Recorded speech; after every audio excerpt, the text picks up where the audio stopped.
Você pode querer algo de tal forma que fará qualquer coisa para obtê-lo. E cara, quando você quer muito alguma coisa, o diabo pode te oferecer contanto que você se comprometa, como ele fez com Jesus.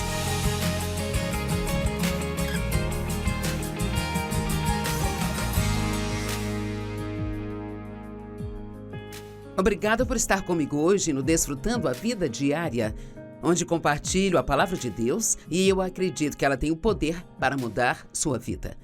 Agora, estamos falando sobre ser santo em um mundo tão ímpio porque nós, como cristãos, como filhos de Deus, vivemos em um mundo que está se tornando cada vez mais ímpio. Os valores morais que estávamos acostumados a ver estão indo ladeira abaixo e,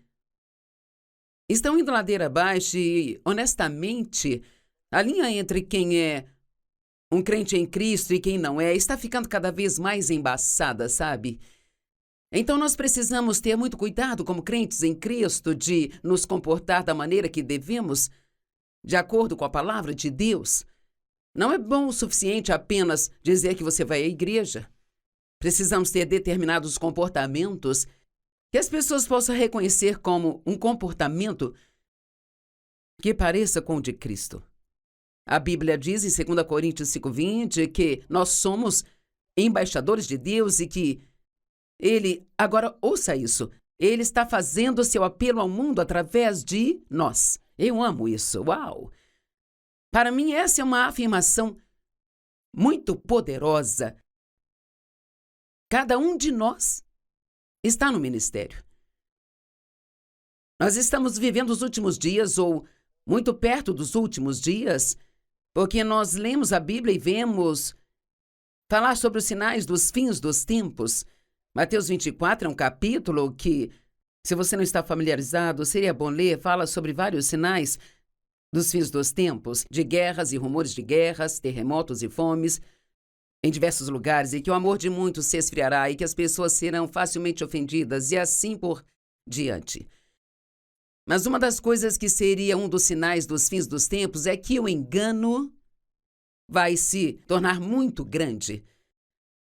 E na verdade dizem uma parte que se Deus não abreviasse os dias pelo bem dos seus eleitos, se Ele não abreviasse os dias pelos cristãos mais fortes e comprometidos, nenhum homem seria capaz de suportar o engano que está vindo sobre o mundo. Então, se você acha que não pode ser enganado, então isso já é propriamente um engano.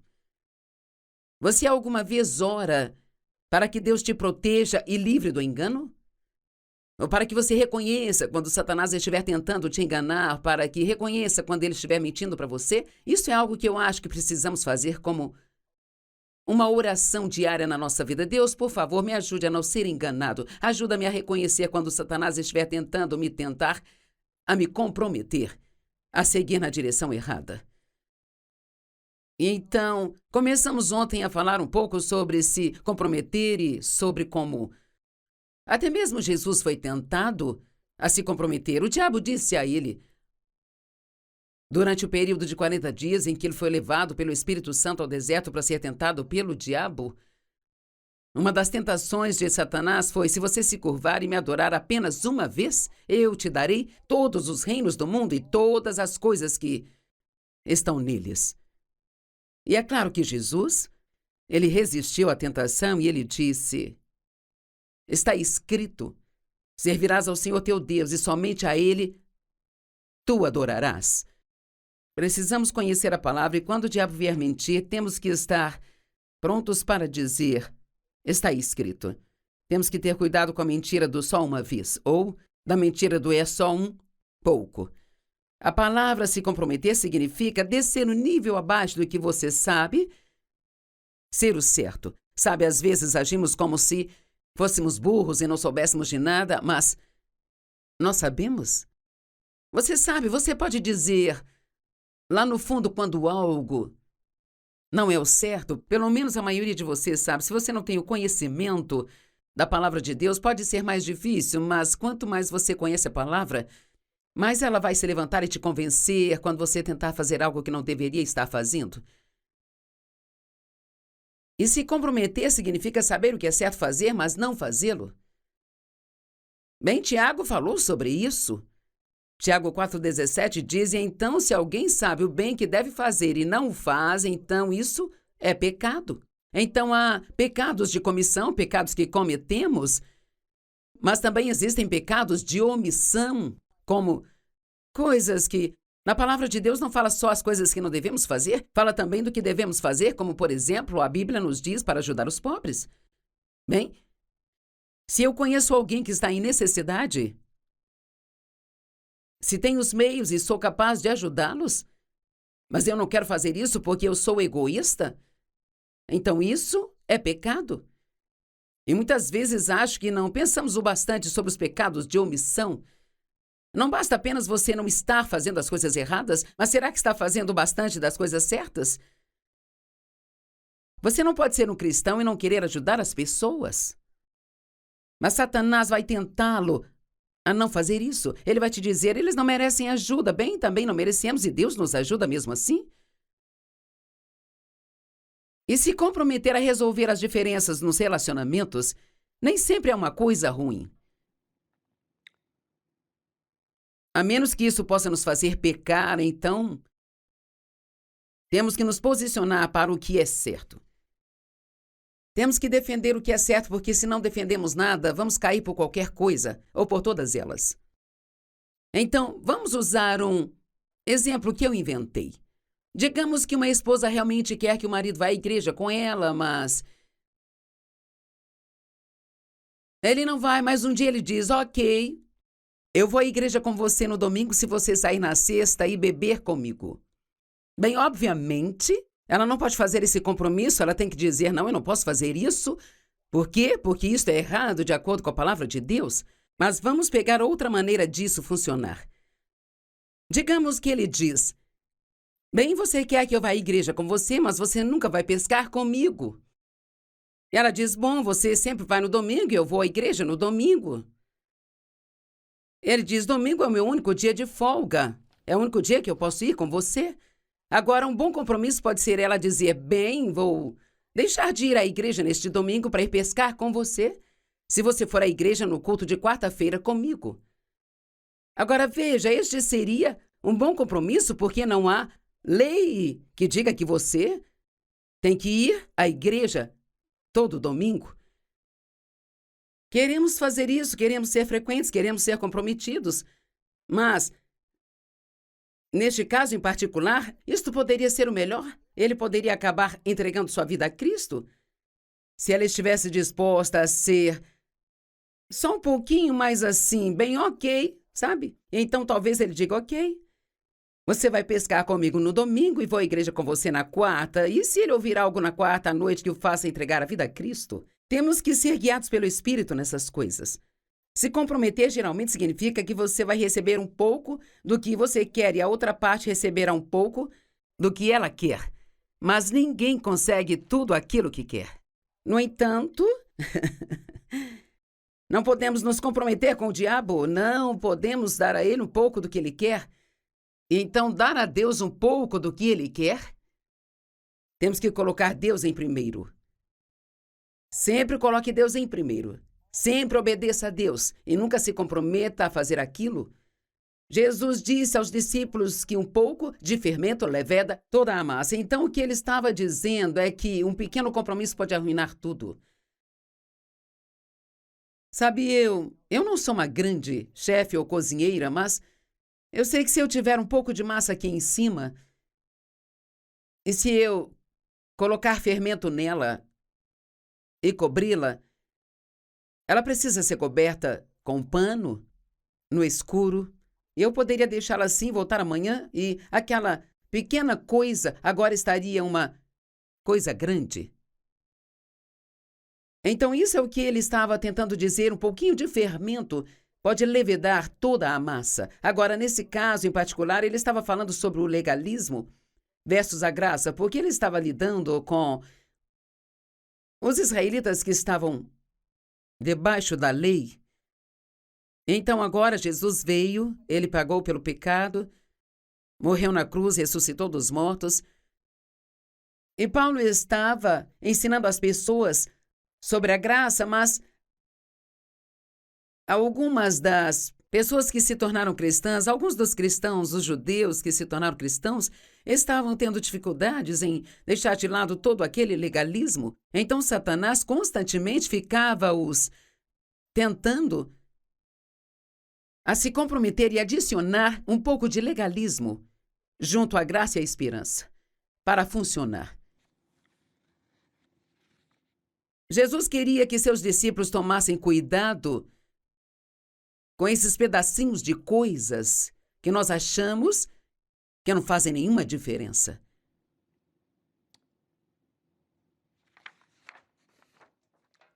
Sempre que estivermos progredindo, Satanás vai tentar nos comprometer, sabia?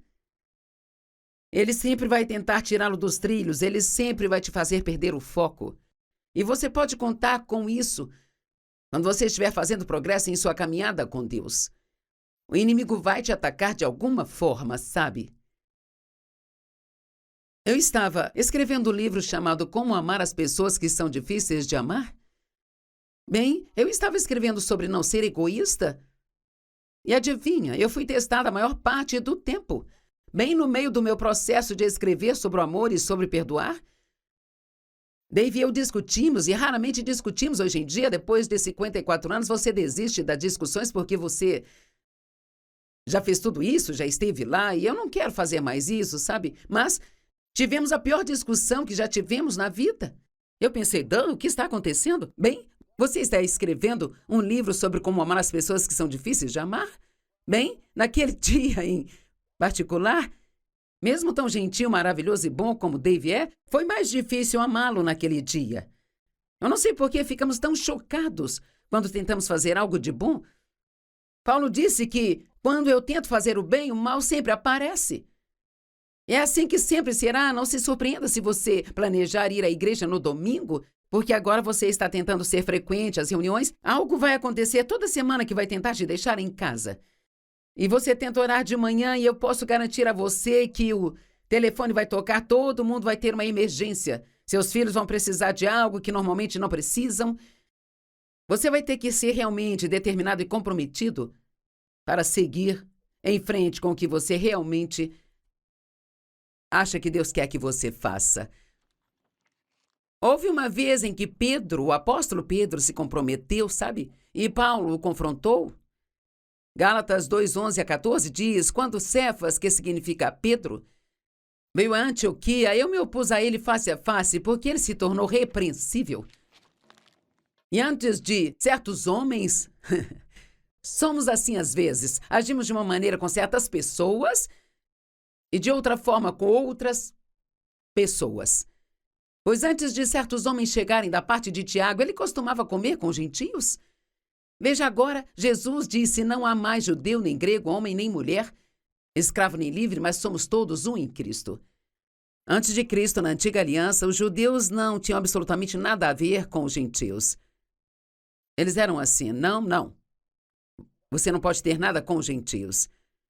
Especialmente não coma com eles. Agora isso acabou, estamos vivendo debaixo da nova aliança. Jesus cumpriu toda a lei. Não vivemos mais debaixo da lei, agora vivemos guiados pelo Espírito Santo, e eu amo isso. Nós ainda vamos viver vidas santas, mas não vamos fazer isso seguindo um monte de regras e regulamentos, mas sim a orientação do Espírito Santo que vive em nós. Ele vai nos guiar na maneira certa de viver. Então, antes de certas pessoas chegarem, Pedro comia com os gentios. Mas quando essas pessoas chegaram, então ele imediatamente começou a recuar e a se afastar dos gentios, porque ele tinha medo daqueles que pertenciam ao grupo da circuncisão. E tudo relacionado à velha aliança tinha a ver com a circuncisão. Os homens tinham que ser circuncidados ao 8º dia de vida. E, cara, se você não fosse circuncidado, então você estava fora. Você era um tipo errado de judeu. Então, mesmo debaixo da nova aliança, havia certos judeus que se tornaram cristãos e que estavam dizendo, sim, nós cremos na salvação pela graça, mas você tem que ser circuncidado, que não era o caso. E então, Pedro estava vivendo plenamente de acordo com a nova aliança, mas quando certas pessoas, acho que eram pessoas com as quais ele queria obter favor, elas vieram e elas ainda criam naquela coisa sobre ter que ser circuncidado, então ele se juntou a elas em sua hipocrisia, até o ponto de Barnabé ser levado embora. Eu quero que você entenda isso. Você tem influência. Eu tenho influência. Se eu começar a fazer um pouco disso errado e um pouco daquilo errado, pessoas que gostam de mim, me respeitam, podem olhar para mim e pensar: se está tudo bem para Joyce fazer isso, então posso fazer também? Você tem influência e você precisa de representar a Cristo da maneira certa. Você é um embaixador de Deus e o que você faz importa. Como você se comporta, importa. Espero estar ajudando alguém.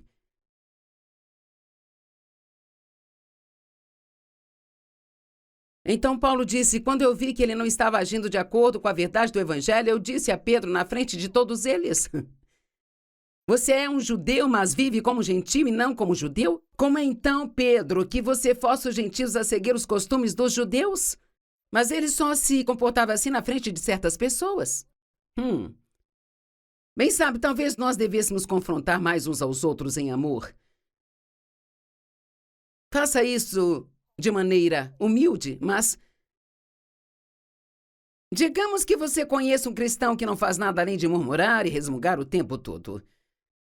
Ele não é grato, não é agradecido, ele vive reclamando do trabalho, reclama dos vizinhos, está sempre murmurando e resmungando. Sabe, não seria errado se você, de uma maneira amorosa, dissesse: sabe, você talvez nem percebe que está fazendo isso e... sabe, você caiu num hábito, mas você reclama muito. E, sabe, a Bíblia diz que quando reclamamos, abrimos uma porta para o diabo. E que não devemos dar a ele esse tipo de abertura em nossas vidas. Sabe, às vezes nós precisamos ser confrontados. E uma parte da discussão que eu tive com o Dave foi porque ele me confrontou sobre algumas coisas. E, bem, eu não gostei. Eu achei que ele foi um pouco duro demais. Mas, graças a Deus, nós cremos no perdão, então... E é claro que eu o perdoei. E depois de ficar com meus sentimentos feridos por alguns dias, então eu comecei a perguntar a Deus se ele estava certo. Sabe, às vezes, quando as pessoas nos confrontam sobre algo, precisamos não apenas ficar chateados com elas, mas perguntar a Deus se elas estavam certas. Porque, sabe, às vezes na verdade, Deus usa as pessoas para confrontar outras pessoas sobre seus pecados. Aquelas pessoas estavam comprometendo o princípio da fé em Cristo com as obras da lei.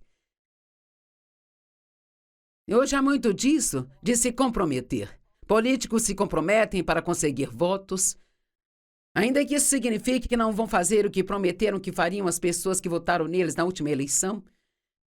Sabe, quando você vota em alguém, você precisa responsabilizá-los a fazer o que disseram que fariam, e se não fizerem o que disseram, então, da próxima vez, não deve votar neles. E os cristãos, às vezes, comprometem seu padrão moral no trabalho a fim de serem promovidos na empresa. O chefe quer que você faça algo que não está certo e você não quer fazer, você sabe que é errado, mas sabe que se você não fizer aquilo, então não será promovido. Bem sabe, a verdadeira promoção vem de Deus, ela não vem dos homens. Quantos tipos de comprometimentos morais as pessoas fazem para serem famosas e ter dinheiro? Às vezes, os cristãos se comprometem para evitar serem rejeitados por seus pares. E é mais desafiador para os jovens, sabe? Eles dizem, e eles sei lá quem são, dizem ser os especialistas e sabem tudo. Eles dizem que 70% dos jovens cristãos que vão para a faculdade, ou de todos os jovens cristãos que entram para a faculdade, 70% deles perdem a fé enquanto estão lá. Isso é terrível. E sabe o porquê de muito disso? Querem fazer parte do grupo. É da natureza humana querer ser aceito, especialmente nesta idade. Você quer ser aceito. Então, muitos deles começam a se comprometer só um pouco, é só um pouquinho. Então uma coisa leva a outra coisa, que leva a outra coisa. E eu estava pregando em um lugar outro dia, eu disse, ouvimos a expressão, bem, ele caiu em adultério. Bem, quer saber, você não cai em adultério. Você entra nele. E é um pouco disso, um pouco daquilo, um pequeno flerte. É falar um pouco como você está infeliz com o seu casamento. É receber um pouco do tipo errado de conforto que vem de alguém com quem você não tem que buscar conforto. E depois vem o almoço e depois vem outra coisa. Nós não caímos nessas coisas. Não é assim como se nós estivéssemos andando e de repente caíssemos nisso, sabe? Nós precisamos estar cientes dos pequenos compromissos, porque são essas raposinhas que consomem a vinha. Quando Paulo disse em Gálatas 1:10 que, se ele estivesse tentando ter a aprovação das pessoas, que ele nunca teria se tornado um apóstolo do Senhor Jesus Cristo, me pergunto quantas pessoas perderam o chamado para suas vidas porque elas escolheram ser popular entre as pessoas e em vez delas seguirem a Deus. Eu tive que me manter firme no início quando Deus me chamou para o ministério, sabe? Foi difícil, foi doloroso, doeu muito, fiquei sozinha. Mas eu estou tão feliz por não ter me comprometido e por não fazer o que as pessoas queriam, porque se eu tivesse feito, eu não estaria aqui. Saul foi um rei que perdeu a oportunidade de ser rei, parte disso porque ele não queria perder o povo. Deus disse a ele para não fazer, ou melhor, Samuel disse a ele para não fazer os sacrifícios até que ele chegasse, mas começou a ficar tarde, Samuel ainda não tinha aparecido e a Bíblia diz que o povo começou a se dispersar. Então Saul foi em frente e fez o que havia sido dito a ele para não fazer. A ganância também pode te fazer se comprometer. Você querer alguma coisa a qualquer custo. Você pode, a luxúria não é somente sobre sexo. Você pode cobiçar uma nova casa. Você pode cobiçar um carro novo. Você pode querer algo demais. Você pode cobiçar uma posição lá no trabalho. Você pode querer algo de tal forma que fará qualquer coisa para obtê-lo. E, cara, quando você quer muito alguma coisa, o diabo pode te oferecer contanto que você se comprometa. Como ele fez com Jesus, se você se curvar e me adorar só uma vez, te darei todos esses reinos e tudo que o mundo tem a oferecer. Eu gosto de coisas boas como qualquer outra pessoa, mas não quero nada disso sem Deus. Porque não importa quantas coisas boas você tenha, se você não tem Deus na vida, você não tem nenhuma paz, não tem alegria. Não há razão alguma em ter ciúmes dos incrédulos que têm mais do que você tem, porque eles podem ter muito, mas realmente não têm mais do que você, porque eles não têm Deus. E se você tem Deus na sua vida, se você tem a Jesus na sua vida, então você tem tudo o que você precisa. A ganância nos faz nos comprometer. E muitas vezes pagamos um preço alto por uma emoção barata. E finalmente deixe-me dizer que a preguiça vai te levar a se comprometer.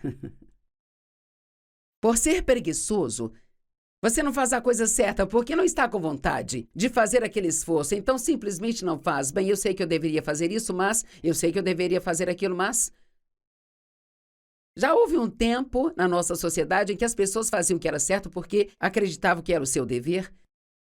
Elas não faziam porque elas queriam não fazer, elas faziam só porque era a coisa certa a se fazer. Eu sempre quero que as pessoas cresçam, inclusive eu, sabe? Eu estou sempre convidando a Deus para lidar comigo, a chamar minha atenção e me convencer a crescer mais.